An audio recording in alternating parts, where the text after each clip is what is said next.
matrices to build strong concepts.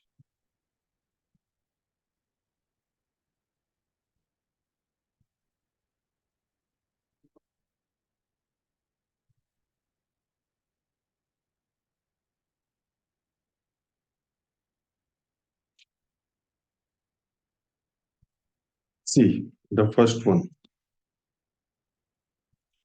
Algebra of matrix में, algebra of matrices तो important है, तो बाकी सारी चीजें तो स्टूडेंट्स को समझ में आ जाती है। In algebra of matrices multiplication of matrix is important. Multiplication of matrix या matrices, two matrix, multiplication of two matrix is very important. Also, properties related to multiplication. तो क्या प्रॉपर्टीज, जैसे कि मैं आपको बताऊं तो ये सबको पता होता है कि कोई मैट्रिक्स है A1 A2 A3 B1 B2 B3 C1 C2 C3, और हमने अगर के से स्केलर से मल्टीप्लाई करा तो सारे एलिमेंट मल्टीप्लाई हो जाते हैं। ये काफी सिंपल सा प्रॉपर्टी है जो सबको याद रहता है, क्योंकि डिटरमिनेंट में क्या होता है, किसी एक रो या कॉलम में जाता है इफेक्ट उसका। या तो किसी एक रो को मल्टीप्लाई कर सकते हैं या किसी एक कॉलम को। हाँ, वो बात अलग है कि किसी भी रो या किसी भी कॉलम को डिटरमिनेंट में मल्टीप्लाई कर सकते हैं, लेकिन मैट्रिसेस में क्या होता है, वो एलिमेंट, वो जो स्केलर है वो सारे एलिमेंट्स में मल्टीप्लाई होता है। एडिशन का भी आपको पता है कि कॉरस्पॉन्डिंग एलिमेंट ऐड हो जाते हैं। सब्सट्रैक्शन में भी पता है आपको कि दूसरा जो मैट्रिक्स रहेगा सेम साइज का होना चाहिए, तो फर्स्ट रो फर्स्ट कॉलम का एलिमेंट उसके फर्स्ट रो फर्स्ट कॉलम के एलिमेंट से सब्ट्रैक्ट होगा। ये सारा कुछ आपको पता है। मेन क्या है कि मल्टीप्लिकेशन में आपको दो तीन चीजों का जो ध्यान रखना है, तो एक तो ये कि नंबर ऑफ ड्यूरिंग मल्टीप्लिकेशन, ये चीज आपको समझना है कि number of columns of matrix A is equal to number of rows of matrix B, तभी मल्टीप्लिकेशन पॉसिबल होगी, है ना। थर्ड पॉइंट जो आपको याद रखना है कि अगर a इंटू बी हम कर रहे हैं और ये सपोज 2 इंटू 3 है और ये 3 इंटू 4 है, तो ये मैच कर रहा है ना नंबर ऑफ कॉलम्स, और ये मैच कर रहा है ना is equal to number of rows. तो जो रिजल्टिंग मैट्रिक्स है ना ए बी, तो उसका जो आपका ऑर्डर आएगा वो 2 इंटू 4 आएगा। ये दोनों 3 3 हट जाएंगे। 2 rows and 4 columns, 2 rows and 4 columns आएगा। ये आपको याद रखना है। देन सबसे इंपॉर्टेंट जो बच्चे कंफ्यूज करते हैं, इन जनरल मैट्रिक्स मल्टीप्लिकेशन में ना A B not equal to B है। ए बी और बी ए इक्वल नहीं होता है। हाँ, इसका एक्सेप्शन होता है, एक्सेप्शन में आकर। अब आप ये समझ सकते हैं क्यों नहीं होता है ऐसा, क्योंकि आपको दिख रहा है ना यहाँ पे कि ये 2 इंटू 3 3 इंटू 4, ये कंडीशन होता है ना number of column equal to number of rows का। तो ए बी का जो ऑर्डर आया ना वो बी ए का ऑर्डर नहीं आएगा। अगर आप बी इंटू ए मल्टीप्लाई करते तो ऑर्डर क्या आता, बी इंटू ए मल्टीप्लाई करते हैं तो ऑर्डर आता, इसमें तो मल्टीप्लाई ही नहीं होगा। बी 2 इंटू 3 है तो ये तो मल्टीप्लीकेशन ही पॉसिबल नहीं, मल्टीप्लीकेशन नॉट पॉसिबल। तो फिर कहाँ से इक्वल होंगे दोनों, मल्टीप्लीकेशन नॉट पॉसिबल। तो जब आप देख रहे हो कि बी ए को मल्टीप्लाई नहीं कर सकते तो A B equal to B A का सवाल ही नहीं होता। ये तभी हो सकता है जब बिल्कुल सेम सेम स्क्वायर मैट्रिक्स हो सेम ऑर्डर के। जैसे जनरली होता भी कहाँ पे है, जैसे A into I is equal to I into A. Suppose ये भी 3 इंटू 3 है, ये भी 3 इंटू 3 है ना। तो इस केस में ये 3 इंटू 3 ये पॉसिबल होता है। एक A inverse is equal to identity matrix आता है, तो ए इनवर्स है ये भी पॉसिबल होता है। ये एक्सेप्शन है, तो ये आपको याद रखना है। ठीक है। फिफ्थ जो आपको याद रखना है कि इफ दो मैट्रिक्स का मल्टीप्लिकेशन अगर नल मैट्रिक्स है, तो इसका मतलब जो पॉसिबिलिटीज है ना, पॉसिबिलिटीज आपको समझना, पॉसिबिलिटीज में एक पॉसिबिलिटी काफी डिफरेंट होती है जिसपे क्वेश्चंस भी आते हैं। एक तो क्या है फर्स्ट पॉसिबिलिटी कि A null matrix, B null matrix, ऐसा होगा तो मल्टीप्लिकेशन नल मैट्रिक्स आएगा। सेकंड ये हो सकता है कि A not null matrix, B null matrix. Third ऐसा हो सकता है कि A null matrix, B not null matrix. और फोर्थ ऐसा भी हो सकता है कि ए भी नल मैट्रिक्स नहीं हो और बी भी नल मैट्रिक्स नहीं हो। इसका एग्जांपल आप ढूंढना, आसानी से आप सेट कर सकते हो, और ये वेरी इंपॉर्टेंट, इस पे क्वेश्चंस आते हैं। क्वेश्चंस में बी आस्क्ड। सुनने में अजीब लग रहा है ना कि ए और बी का प्रोडक्ट नल मैट्रिक्स है, लेकिन ए भी नल मैट्रिक्स नहीं है और बी भी नल मैट्रिक्स नहीं है। Then sixth one. अभी सिक्स्थ वन की अगर मैं बात करूं तो मैट्रिक्स मल्टीप्लिकेशन का मॉडुलस मैंने आपको बता दिया, तो अभी आपको ट्रांसपोज समझना है। What is A transpose? तो ए ट्रांसपोज क्या है ना, कि जैसे हमने ए लिखा, मैं ये बता रहा हूँ आपको क्या क्या पढ़ना है, उसके अंदर डिटेल में आप जितना भी जाओ, मैं मिनिमम आपको ये बता रहा हूँ कि ये तो आपको पढ़ना ही पड़ेगा अगर आपको कॉन्सेप्ट बिल्ड करना है स्ट्रॉन्ग। तो ट्रांसपोज का मतलब क्या होता है? Row transformed into column. मतलब इसके रो कॉलम में है, A one A two A three, A के रोज को कॉलम में लिख दो तो ए ट्रांसपोज हो गया। तो ये आपको बिल्कुल पढ़ना है। अब इसमें क्या है ना कि एक आपको याद रखना होगा, symmetric and skew symmetric matrix होती है। तो सिमेट्रिक मैट्रिक्स मतलब A transpose is equal to A. Skew symmetric, skew symmetric का मतलब है कि ए ट्रांसपोज आएगा माइनस ए, है ना। तो ये सिमेट्रिक हो गया और स्क्यू सिमेट्रिक। अब ना ट्रांसपोज के कुछ प्रॉपर्टीज भी होते हैं।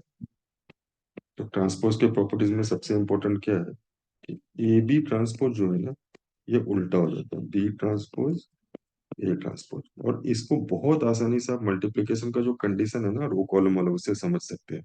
जैसे मैंने लिया ए को 2 into 3 और बी को लिया 3 into 4, तो ए बी का क्या आएगा अपना ऑर्डर? ए बी का ऑर्डर आएगा, ये 3 3 हट जाएगा, 2 into 4। तो ए बी के ट्रांसपोज का क्या ऑर्डर आएगा? तो इसका ए बी का जो ट्रांसपोज का ऑर्डर आएगा, इसको भी लिखना नहीं चाहिए, ए बी का ऑर्डर इतना है ना, 2 into 4। तो ए बी ट्रांसपोज का ऑर्डर अगर मैं डायरेक्ट लिखूं तो 4 into 2 हो जाएगा, उल्टा हो जाता है ना, रो कॉलम में, कॉलम रो में। अब ये 4 into 2 जो है ना, तो अभी आप देखो इसके लिए हमें सिचुएशन देखना पड़ेगा बी ट्रांसपोज।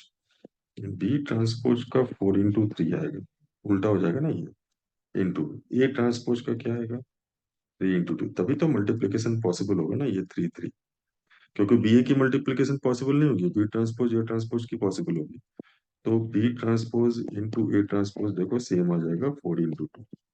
तो ये दोनों मैच करेंगे, ये नहीं कि A transpose into B transpose, A transpose into B transpose का तो आपका मल्टीप्लीकेशन ही पॉसिबल है, तो ये रिवर्स हो जाता है। ये याद रखना है आपको, वेरी इंपॉर्टेंट। ठीक है, ये ट्रांसपोज में, फिर एक ट्रांसपोज में आपको ये याद रखना पड़ेगा कि ए इनवर्स का ट्रांसपोज और ए ट्रांसपोज का इनवर्स सेम होता है। क्यों? ए इनवर्स, इनवर्स का डेफिनेशन ही यही होता है कि जब उसको आप उसके एक्चुअल मैट्रिक्स से मल्टीप्लाई करें तो आइडेंटिटी है। तब ये प्रॉपर्टी ऊपर वाला आप अगर यूज करेंगे तो ए इनवर्स का जो ट्रांसपोज है, वो ए इनवर्स का ट्रांसपोज इंटू ए का ट्रांसपोज आएगा, और इधर आई का ट्रांसपोज आएगा। ये तो आई का ट्रांसपोज जो है ना, वो आई ही होगा, A inverse transpose into A transpose is equal to I. लेकिन हमें पता है कि कोई भी मैट्रिक्स है तो उसके इनवर्स से मल्टीप्लाई होने से ही आई आएगा। तो ये जो मैं अभी रेड में डाल रहा हूँ ना, रेड सर्कल में, ये रेड सर्कल वाला जो है ना, ये ट्रांसपोज जिसको मैंने टिक करा है उसका इनवर्स है। कहने का मतलब क्या है कि वी नो जैसे बी इनवर्स और B is is equal to identity matrix. तो अगर मैं ए ट्रांसपोज को बी एज्यूम कर रहा हूँ, तो ये वाला पार्ट क्या है, ये वाला पार्ट बी इनवर्स होगा। तो ए ट्रांसपोज का इनवर्स इंटू ए ट्रांसपोज ये होगा आई। इसका मतलब ये और ये दोनों इक्वल है। हेंस ए इनवर्स का transpose is equal to A transpose inverse. तो बहुत मुश्किल नहीं है, आप चाहें तो काफी आसानी से कर सकते हैं बहुत सारे प्रॉपर्टीज।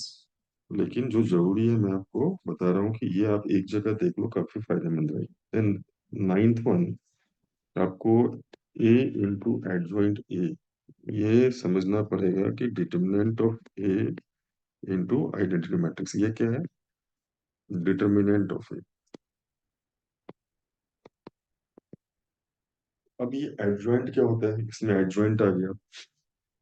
एडजॉइंट का मतलब आपको याद रखना पड़ेगा ना, कि जैसे मैंने एक मैट्रिक्स लिखा A1 A2 A3 B1 B2 B3 C1 C2 C3, तो इनका ना कोफैक्टर निकालना पड़ता है और फिर ट्रांसपोज लेना पड़ता है। तो ये होता है transpose of cofactors of elements of matrix A, या transpose of cofactor matrix of A, और ऐसा लिख सकते हैं transpose of cofactor matrix of A. तो कैसे निकालेंगे कोफैक्टर मैट्रिक्स, ट्रांसपोज तो ले लेंगे, कोफैक्टर निकालने के लिए एक फॉर्मूला होता है जो आप समझ लो, कि जैसे मुझे A1 का कोफैक्टर निकालना है, तो कोफैक्टर ऑफ A1 अगर मुझे लिखना है, तो मैं इसका रो और कॉलम को पोजीशन देखूंगा। तो I1, रो नंबर को आई बोलते हैं और कॉलम नंबर को जे, दोनों वन है। तो -1 का पावर आई प्लस जे होता है, ये मल्टीप्लाई करना पड़ता है।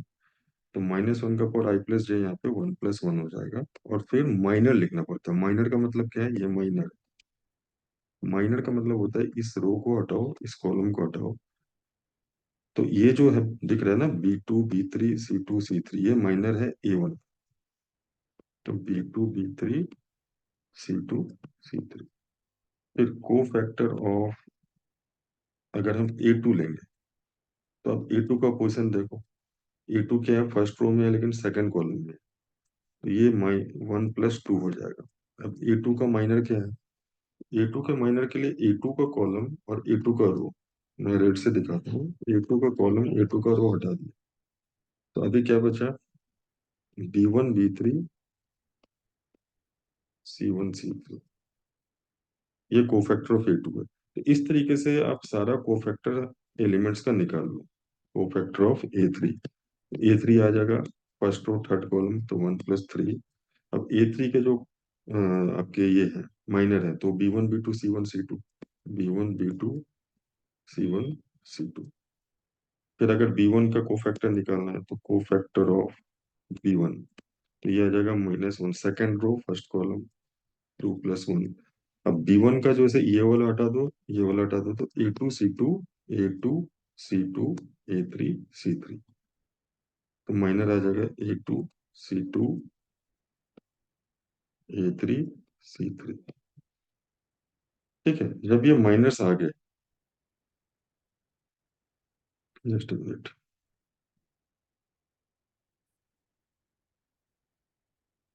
A2,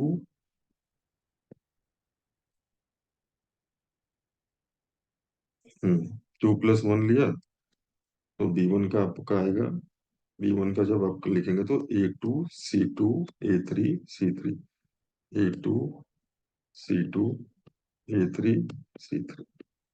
अब ये जो है ना, ऐसे सारे एलिमेंट्स के जब लिख लिया, तो आप जब कोफैक्टर मैट्रिक्स बनाएंगे, तो कोफैक्टर मैट्रिक्स ऑफ ए, इसका जो सीक्वेंस आपको दिखेगा ना, जस्ट मान लो मैंने ये A1 लिखा, ये मान लो मैंने A2 लिखा, ये मान लो मैंने A3 लिखा, ये मान लो मैंने उसका कैपिटल से नाम दे दिया उसको, ये ऐसा दिखेगा, कैपिटल से उसका नाम दे दिया कोफैक्टर्स का। ये ना अपना एडजॉइंट नहीं है, इसका ट्रांसपोज लेना पड़ेगा। तो इस मैट्रिक्स का जो ट्रांसपोज होगा ना, तो एडजॉइंट, मान लीजिए मैंने इसको लिखा कोफैक्टर मैट्रिक्स को COA, ऐसा लिखा, तो इसका एडजॉइंट ए जो है ना, ये कोफैक्टर मैट्रिक्स का COA जो मैट्रिक्स है ना, इसका ट्रांसपोज होगा। तो कैसा दिखेगा? तो ये दिखेगा A1 A2 A3 B1 B2 B3 C1 C2 C3, ये दिखेगा, ये एडजॉइंट। अब इसमें मजे की बात क्या है ना, कि जब आप A इंटू एडजॉइंट ए करते हैं ना, तो मैट्रिक्स का मल्टीप्लिकेशन आपको पता है कैसे होता है। A इंटू एडजॉइंट ए जब हम लिखेंगे, तो ऐसा जाएगा A1 A2 A3 B1 B2 B3 C1 C2 C3 into A1 B1 C1 A2 B2 C2 A3 B3 C3। ये ना रो से कॉलम मल्टीप्लाई होता है मैट्रिक्स। अब इसमें आप देखो मैट्रिक्स मल्टीप्लिकेशन भी रिवाइज कर सकते हो। तो कैसा मल्टीप्लाई होगा ये ऐसा दिखेगा A1 into A1 plus A2 into A2 plus A3 into A3। फिर ये अपनी जगह पे रहेगा, अभी ये सेकंड कॉलम में आ जाएगा, तो A1 B1 A2 B2 A3 B3। तो ये ऐसा फिर थर्ड वाला क्या होगा? A1 C1 A2 C2 A3 C3, ऐसा हो गया। अब इसके बाद फिर हम सेकंड वाले में आ जाएंगे, तो फिर B1 A1 plus B2 A2 plus B3 A3। फिर सेकंड वाला सेकंड कॉलम से, तो B1 B1, ये ऐसा आपको लिखते जाना है। तो पूरा मैं नहीं लिखूंगा, इसके बाद आप समझ रहे हैं कि B1 वाला C1 से मल्टीप्लाई होगा, बी मतलब ये वाला रो और ये वाला कॉलम मल्टीप्लाई होगा, कॉरस्पॉन्डिंग एलिमेंट। तो वो आएगा, फिर ये जाएगा इससे फर्स्ट वाले से, तो यहाँ पे आएगा। फिर ये जब सेकंड वाले से होगा तो यहाँ पे आएगा। फिर C1 C2 C3 और ये कैपिटल C1 वाला यहाँ पे आएगा। हाँ, इसमें मजे की बात ये है, जो मैं बोल रहा था, कि ये जो आप देख रहे हैं ना, जिसको मैं अभी रेड से करूंगा, ये एक्चुअली डिटर्मिनेंट ऑफ मैट्रिक्स ये होगा। क्यों? आपका कोफैक्टर निकला हुआ, आप चेक करना। A1 plus A2 plus A3 is nothing but A1 into, ऐसा दिखेगा आपको, B2 B3 C2 C3 minus A2 into, फिर आपको दिखेगा A1 C1, एक मिनट सॉरी, हाँ A2 इंटू जब आप लिखेंगे तो आपको दिखेगा B1 C1 B3 C3, ये वैल्यू थी A2 की माइनस एन के साथ, फिर प्लस A3, तो आपको दिखेगा B1 B2 C1 C2 B1 B2 C1 C2। ये जो है ना, ये जो वैल्यू है, ये आ जाएगी डिटर्मिनेंट ऑफ ए। इसको मॉड का सिंबल लेते हैं, लेकिन ये है क्या? डिटर्मिनेंट ऑफ ए। अब आप बोलो इसकी वैल्यू क्या होगी, जो मैं ब्लैक से दिखा रहा हूँ राउंड करके, इसकी वैल्यू जीरो आएगी। अब करके देखना, इसकी भी वैल्यू जीरो आएगी, इसकी भी वैल्यू जीरो आएगी, लेकिन ये डायगोनल वाला फिर से आप जब करोगे, ये आ जाएगा डिटर्मिनेंट ऑफ ए। फिर इसकी वैल्यू जीरो आएगी, इसकी जीरो आएगी, इसकी जीरो, इसकी आ जाएगी डिटर्मिनेंट ऑफ ए। तो ये आप करके देखना, तो आपका ए एडजॉइंट ए दिखेगा, आपको ए एडजॉइंट ए दिखेगा, A adjoint A is equal to, ऐसा दिखेगा 3 इंटू 3 में।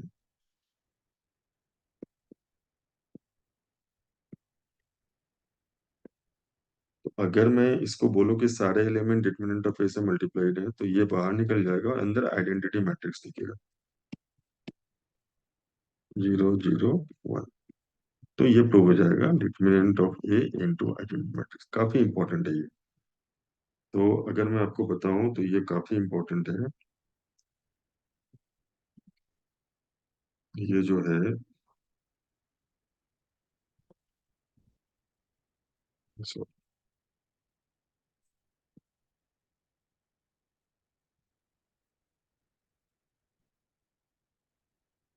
Just a minute.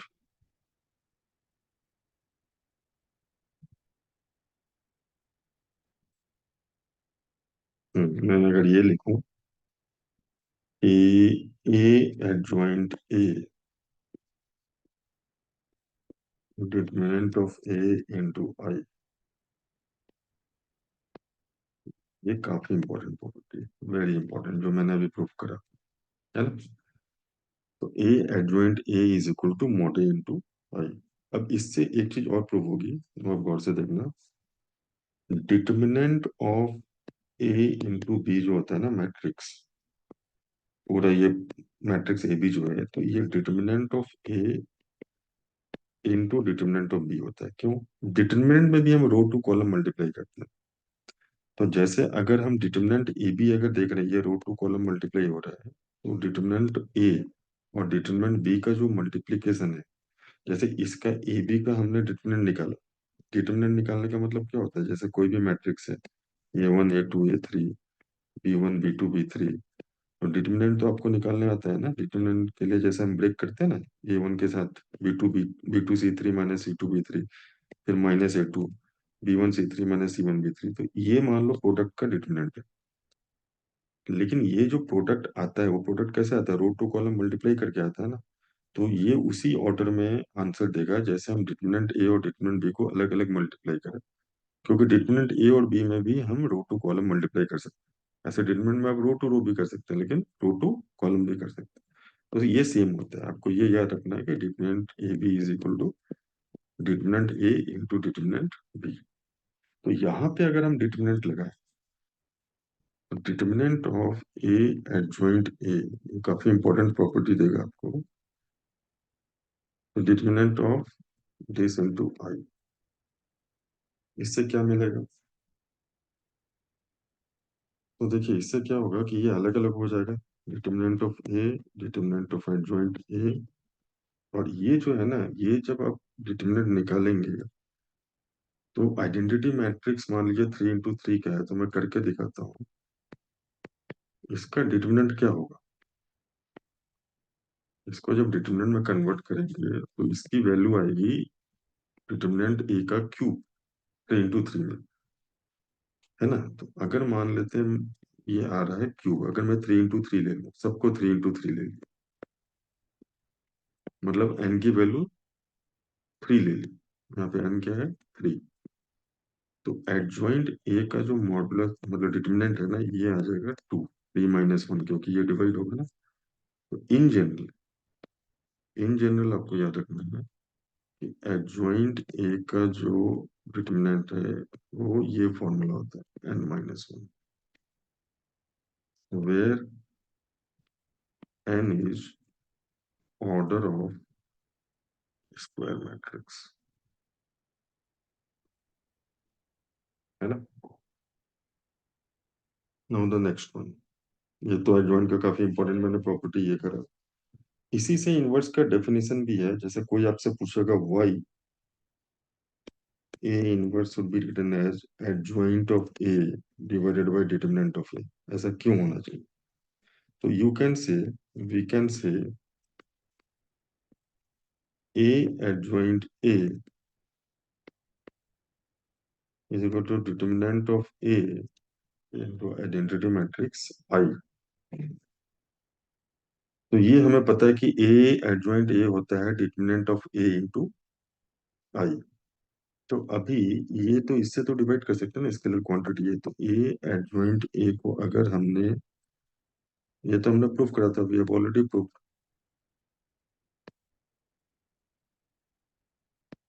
ये सब चीजें आपको करनी पड़ेगी अगर कमांड करना चैप्टर में। तो ये हमने आई लिखा। अब ये क्या है? We know A inverse is equal to I. तो इसका मतलब है कि अगर ए से कोई मैट्रिक्स मल्टीप्लाई हो रहा है और आई आ रहा है, तो ये उसका इनवर्स है। तो ये क्या है? ए का इनवर्स है। That implies A inverse is equal to adjoint of A divided by determinant of A. This is what? Determinant of A. Okay, ये भी काफी इंपॉर्टेंट है, वेरी इंपॉर्टेंट। एक और इम्पोर्टेंट प्रॉपर्टी है, एडजॉइंट ए बी अगर हम लिखेंगे ना, एडजॉइंट ए बी होता है उल्टा, ये भी उल्टा हो जाता है, adjoint B into adjoint A. क्यों? वही, इसमें ना आरएचएस से करो आप। आरएचएस क्या है? आरएचएस है adjoint B into adjoint A. तो अभी अगर मैं मान लीजिए ए बी करता हूँ, ए बी इंटू आरएचएस, मैं आरएचएस को ए बी से मल्टीप्लाई कर रहा हूँ, तो क्या आएगा? ये आएगा A B adjoint B into adjoint A. अब यहाँ पे ही मैं आपको एक्सप्लेन कर देता हूँ, मैट्रिसेस का जो मल्टीप्लिकेशन होता है ना, नोट इधर नोट में लिख लो,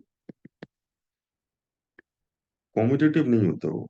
ए B not equal to B A in general, exception होता है इसका। बट अगर ए बी सी है ना, तो ये एसोसिएटिव होता है, ए इंटू बी सी लिख सकते हैं इसको, समझ गए? या इसको ऐसा भी लिख सकते हैं, ए बी इंटू सी। आप ए बी को एक साथ रख सकते हैं या बी सी को। और डिस्ट्रीब्यूटिव भी होता है, अगर आपको समझना है तो ए डॉट बी प्लस सी, मतलब ए इंटू बी प्लस सी, ए इंटू बी प्लस ए इंटू सी, ये हम कर सकते हैं।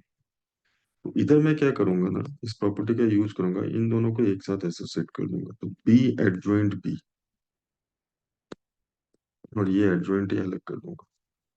तो इसकी प्रॉपर्टी से क्या हो जाएगा, ये डिटर्मिनेंट ऑफ बी इंटू आई और फिर एडजॉइंट ए, ये स्केलर है, इसको आप बाहर निकाल लो, कांस्टेंट है।